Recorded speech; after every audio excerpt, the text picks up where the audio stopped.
আসসালামু আলাইকুম ওরহমতুল্লাহি ওয়াবারাকাতুহু। স্বাগতম দ্য লাইট অব ইসলাম চ্যানেলে। আপনি কি জানেন, এই মুহূর্তে আপনি একা নন। আপনার চারপাশে এমন এক সৃষ্টি আছে যাদের আপনি দেখতে পান না, কিন্তু তারা আপনাকে দেখতে পায়। তারা মানুষ নয়, তারা ফেরেশতাও নয়, তারা হলো জিন। কেউ বলে এগুলো কল্পকাহিনী, কেউ বলে ভৌতিক গল্প, কিন্তু আল্লাহর কুরআন যা বলে তা কখনো মিথ্যা হয় না। আজ আপনি এমন সত্য জানতে যাচ্ছেন যা শুনলে আপনার শরীর শিউরে উঠবে, চোখ ভিজে যাবে আর হৃদয় কেঁপে উঠবে। আজ কুরআনের আলোকেই জানব জিন কারা, কোথা থেকে এসেছে, তারা আমাদের ক্ষতি করতে পারে, আর আমরা কিভাবে তাদের অনিষ্ট থেকে বাঁচব। এই ভিডিওটি শেষ না দেখা পর্যন্ত আপনি বুঝতেই পারবেন না আপনি কত বড় এক বাস্তবতার পাশে বসে আছেন। চলুন শুরু করি আল্লাহর নামে। কুরআনের আলোকে জিন। আল্লাহ পবিত্র কুরআনে বলেন, তিনি জিনকে সৃষ্টি করেছেন ধোঁয়াবিহীন আগুন থেকে।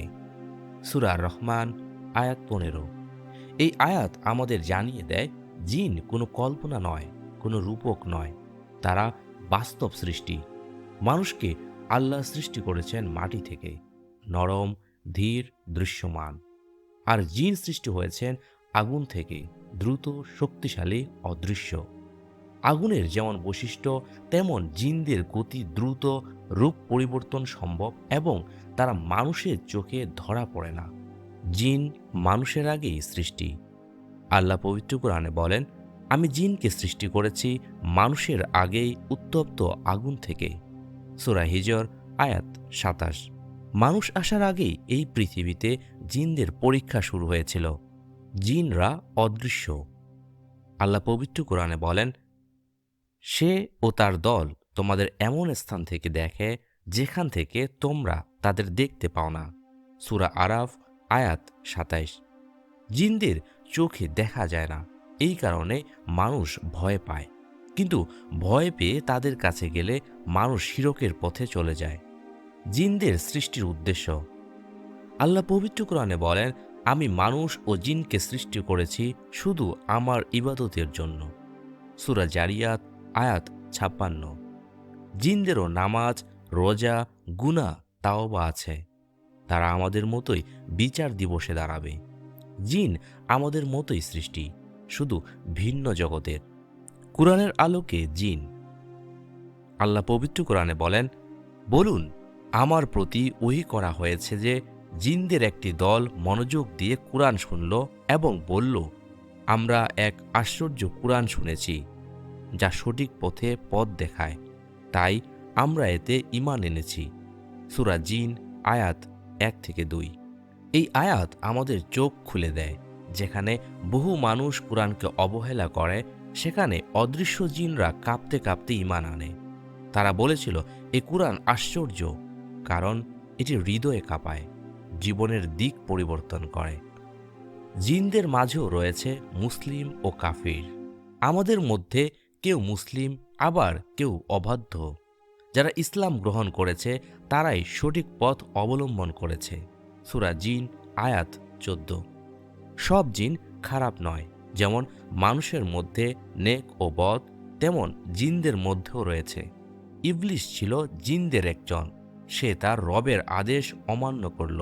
সূরা কাহফ আয়াত 50। সব শয়তান জিন, কিন্তু সব জিন শয়তান নয়।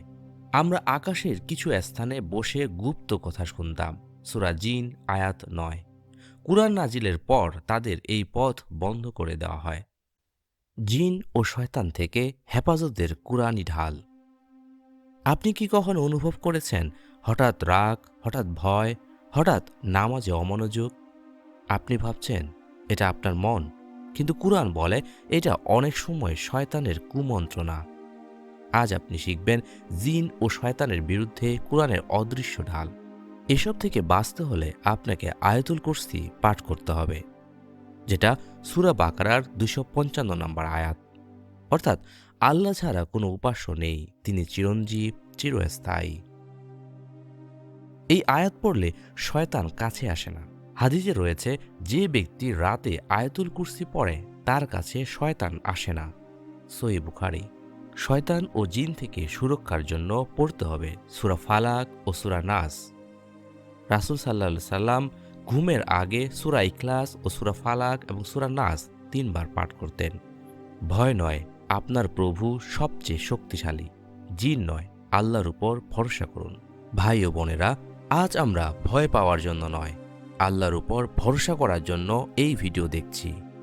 জিন আছে, কুরআন বলেছে, শয়তান আছে, রাসূল সাল্লাল্লাহু আলাইহি সাল্লাম বলেছেন, কিন্তু তার চেয়েও বড় সত্য, আল্লাহ আছেন। যে আল্লাহ আপনাকে সৃষ্টি করেছেন, তিনি কি আপনাকে একা ছেড়ে দেবেন? না, কখনো না। আজ থেকে ভয় নয়, আয়াতুল কুরসি পড়ুন। আজ থেকে আতঙ্ক নয়, সূরা ফালাক ও সূরা নাস পড়ুন। আজ থেকে কুসংস্কার নয়, কুরআনের উপর বিশ্বাস রাখুন। আর মনে রাখবেন, যে ঘরে কুরআন পড়ে সে ঘরে শয়তান থাকতে পারে না। আপনি যদি চান আপনার পরিবার নিরাপদ থাকুক, আপনার হৃদয়ে শান্ত থাকুক, তাহলে এই ভিডিওটা অন্যদের সাথে শেয়ার করুন। হয়তো আপনার একটি শেয়ার কারো জীবনের সবচেয়ে বড় রক্ষা হয়ে যাবে। দ্য লাইট অব ইসলামের সাথেই থাকুন, কারণ আলো থাকলে অন্ধকার টেকে না।